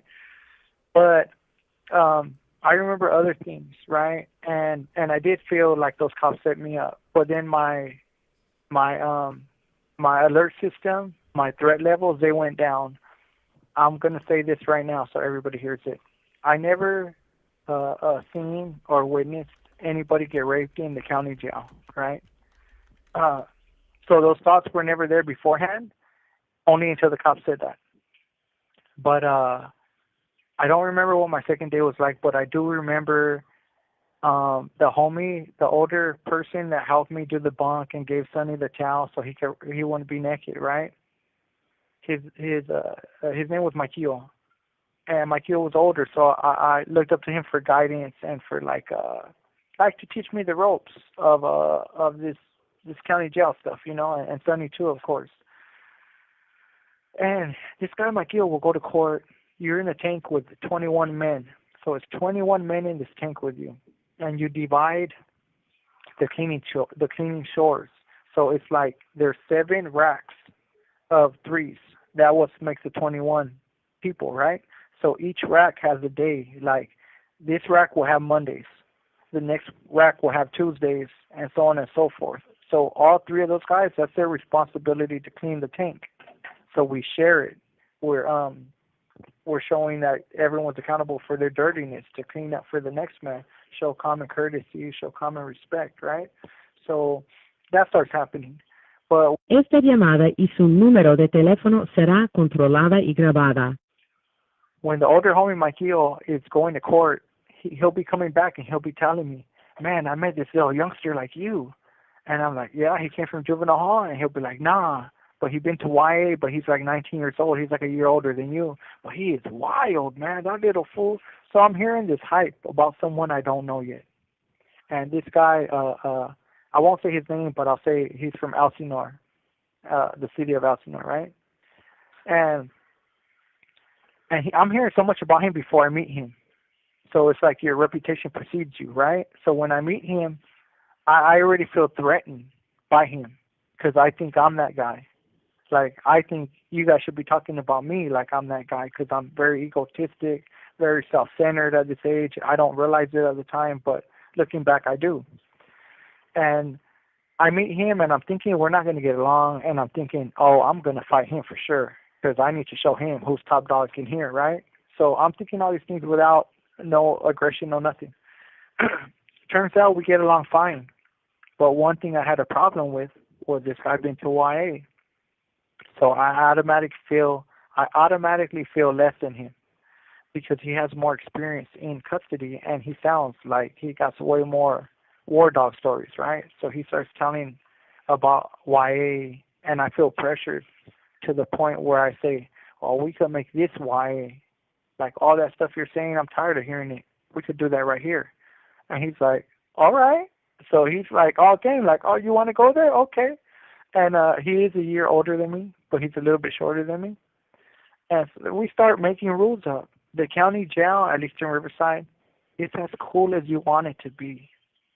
But at the same time, on the flip side of that coin, you can make it as rugged as you want to be. Some tanks are chill, some tanks are wild as hell. So when we devised this plan of making this county jail, like, in our eyes at the time, more superior, more violent, more ride or die, we started doing things. And I remember the first fight I got in. And the first fight I got in, I fought like a 34, 36-year-old man. You know, you could see he had muscle on him. He was a fat boy, but he had muscle. And the fight started over nothing. Again, I have no coping skills, so I don't know what to do but fight. So he's looking at me, and they're making fun of me. My little buddy from Elsinore, he's like, he keeps looking at you. And I'm like, every time I look at the tail, I'm like, he is, huh? And my Kio's antagonizing it too. He's like, hey, that fool keeps looking at you, fool. And they're laughing, but I feel like they're mocking me. I feel pressured. And I'm like, man, and I get up and I take off my shirt, and it's like instant. As soon as I took off my shirt, that man up there that was looking at me crazy, he probably thought I was somebody else. I don't know. I don't know him for nothing. He started like getting ready to fight. So then I walk up and I tell some old man, he's a house angel. I tell this old man that those are biker. That's a big old biker gang in California, House Angels. I tell him, hey, turn up the TV. And he turns it up, and I go, no, all the way up. Turn the volume all the way up. So my criminal mind already knew to turn the volume up so the cops don't hear us. Before me, nobody was doing that. And after I did that with the TV, everyone was like, hey, that was a smart move you did. We started always doing it. But long story short, I go to the guy, and he ended up kicking me in the face before he got off the bunk, right? And then I rushed him, and we got in a fight that lasted, in reality, it probably lasted 2 minutes, 3 minutes. But in my heart of hearts, it felt like it was 10, 15 minutes. I was out of air. I was exhausted. I was tired. This guy's trying to chase me like the other guy was trying to chase Sonny because he's bigger. Physically, he's just way bigger than me.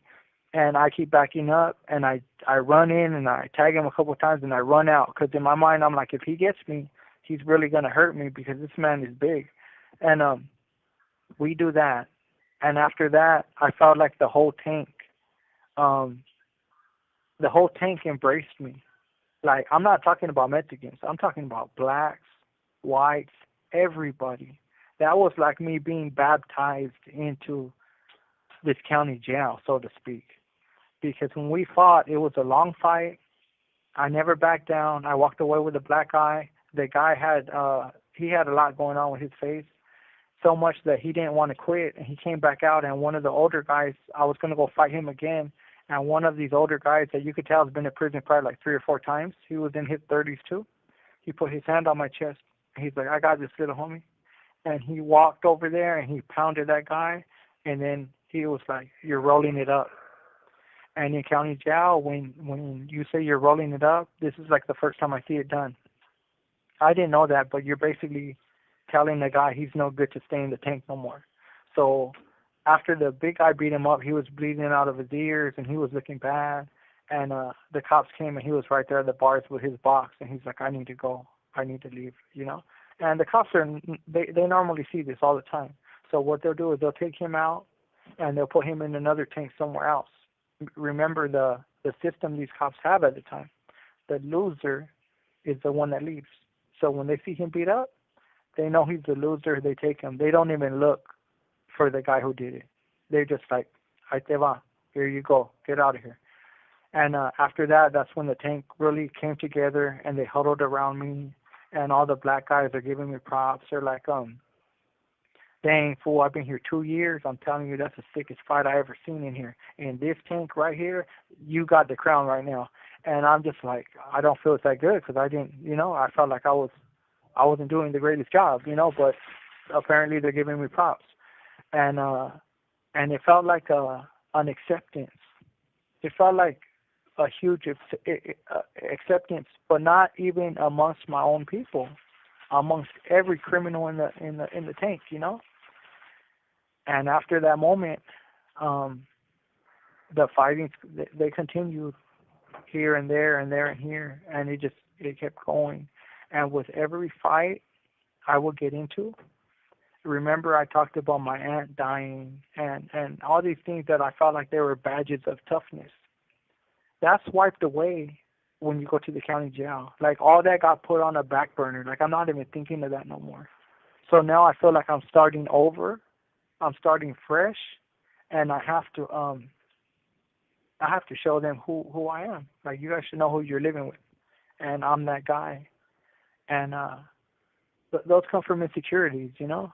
Those come from insecurities, like me being the only boy. Like, I remember I said I always felt soft for that. And now, esta llamada y su número de teléfono será controlada y grabada. And now here that I'm amongst men, I can show you, like, hey, guys, I'm one of the guys, you know. I'm one of the guys, too.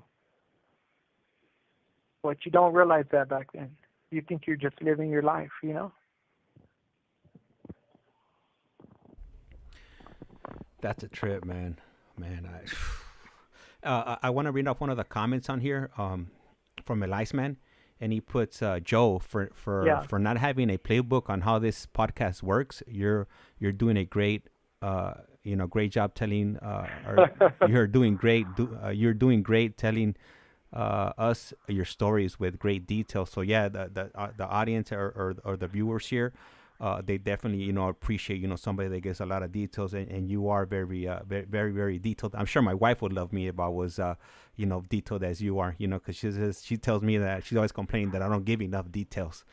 But in your case, man, yeah, you're doing a phenomenal. James, thank you, James, and I'm sure she does love you. And I kind of know ICEMAN only said those things because I gave him that 49er compliment earlier, but I appreciate it, ICEMAN. I hear you, man, and I'll try to do the best. Yeah, so right now we currently got 10 people watching, and I'm not sure if you're okay with it. So after this phone call ends, do you want to do? Do you still have in it? You still have one more call in you? I know we're about to be hitting the 2-hour mark shortly.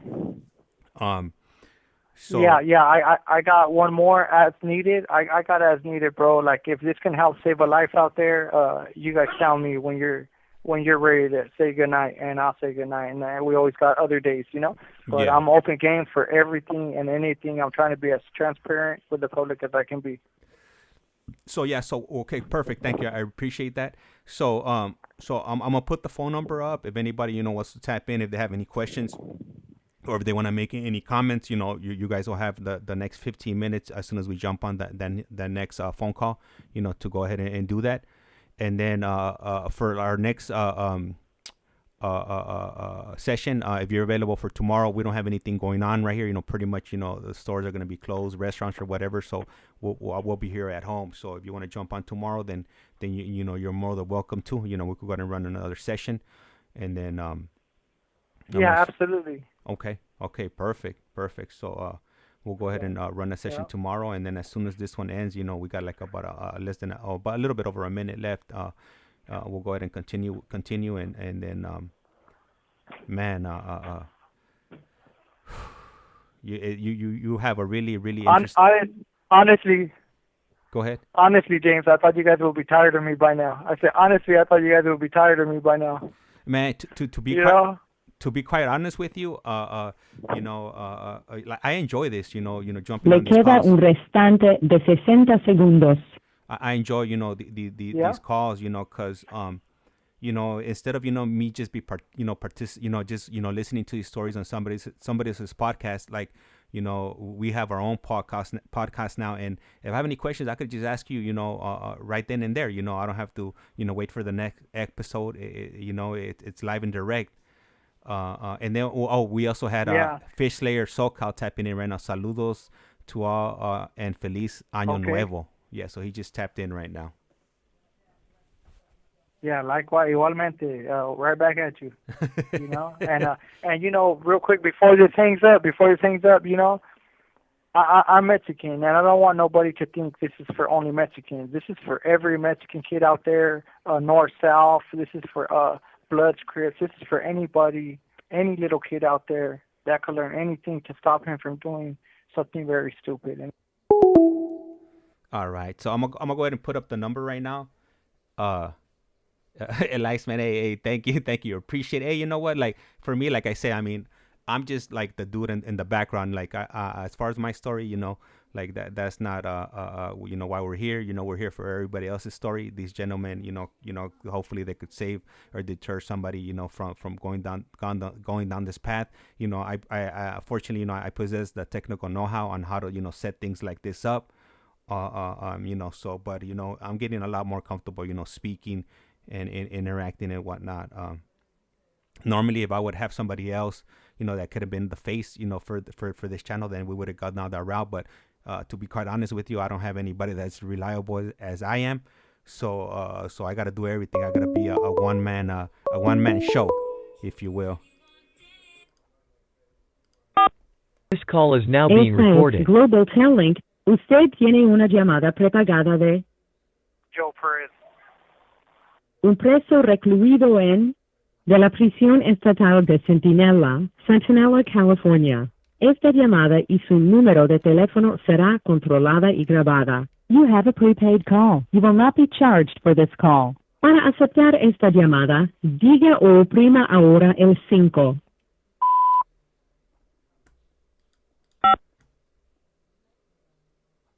Gracias por utilizar Global Tel Link. Hello. Hello? Yeah. All right. So I just want to go ahead and let you know in the audience also that I went in and posted up the phone number on the chat. So if in the next 15 minutes or so, you think about something, you want to ask a question, or you just want to interact with Joe here, you have that option to do that. Or if not, if you don't feel like calling in, you could always drop a message on the chat. Yeah. And something I want to say is that, I might be saying stories right now and giving you guys like an introduction into my life. The things I learned and the self-help that comes in the future, it's not coming in that much right now because it just hasn't happened yet. So I'm kind of leaving things out, and I'm taking you down this journey as I change, because there's points and times in my life where things really hit, and when they really hit, you're gonna start hearing those things come out, Yeah, and thank you for oh, we got a call. Let me pick it up. Let me see. Hello? Hey, what's up, brother? Hey, how's it going? Good, man. How's it going, man? Pretty good. Hello to everybody. Appreciate. Do you want to go ahead and introduce Yeah, yourself to Joe here? Yeah, hey, what's up, Joe? My name's Richie, man. I'm 40 years old, and I haven't done any time out in Cali, just county jail and juvie. But I came out here to Colorado with my kids, and I caught a term. But I went in, learned a lot of principles, reading books, and I found out that I was pretty good at it. And now I'm gonna graduate from Esta llamada y su número de teléfono será controlada y grabada. Summer, hopefully, in behavioral health. Yeah. Oh, that's great, man. That's great. I'm proud of you. I know. Sometimes we don't hear right that word a lot. I'm proud of you, bro.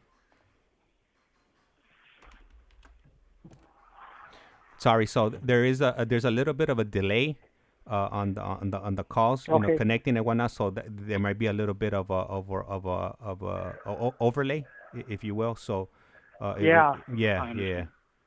Okay. I'm on the website now to order this package for Javier, but I haven't decided yet. I don't think I can order it today because it's not taking me to the cart. You know what I mean? Yeah. Fill out the rest of so I might have to do it tomorrow. I mean, no pressure, man. I mean, whatever you could do, whenever you could do it. I mean, these gentlemen, they appreciate it. We all realize that, we all have things going on in our lives and whatnot. So, I mean, it doesn't necessarily need to be your number one priority. Like whatever you could do, then, we're all fine with that.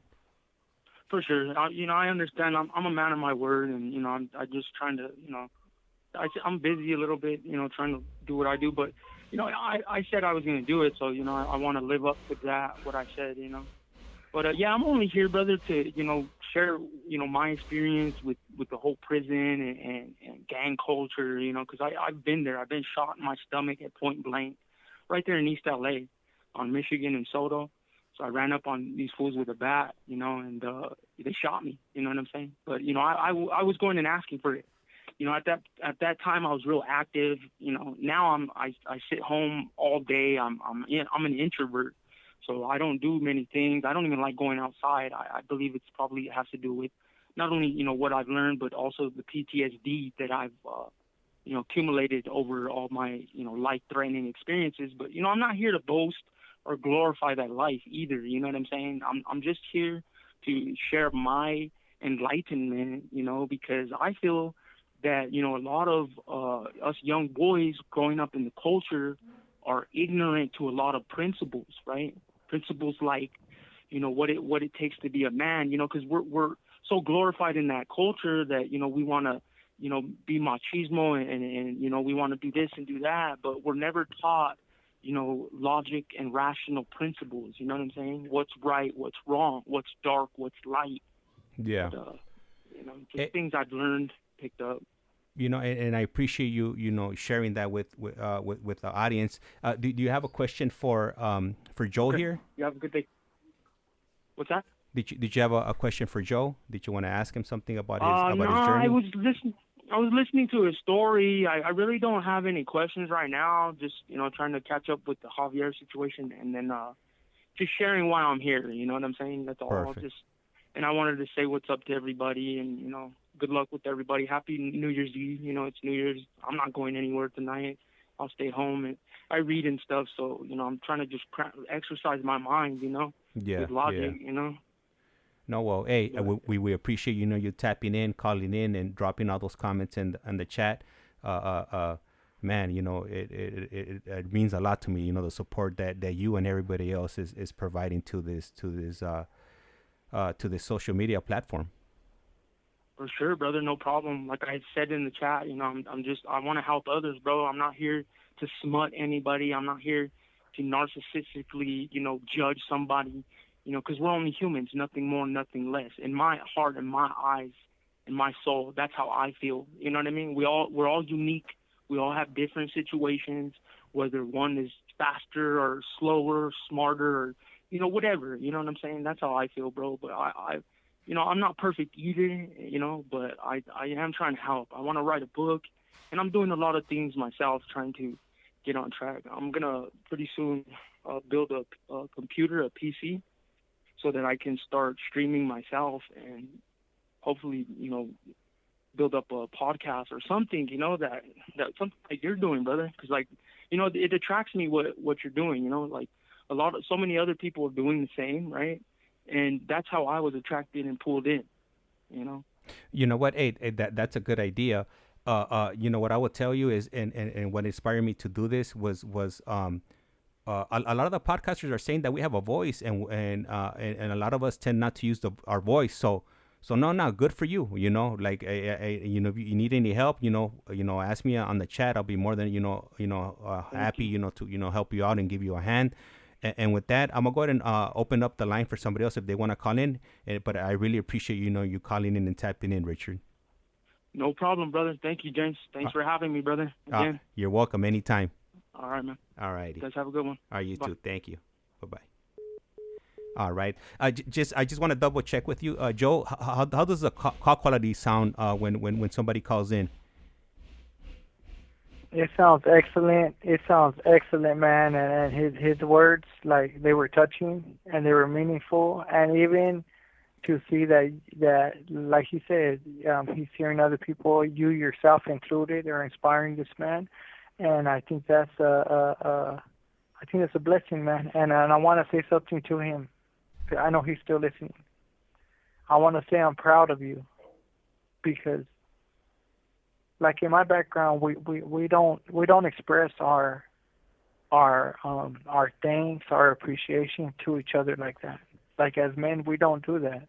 And he's right. We're taught to boys don't cry and don't tattletale, and nobody likes a smartass, and be a man. And these things might not affected everybody, but in my discovery of self, I know these things affected me so much because I grabbed them and I ran to another planet with them, and that could have been dealt with a little bit differently. And I think mothers and fathers now in today's society, they're realizing that. They're realizing that you treat a girl this way, but you treat a little boy this way.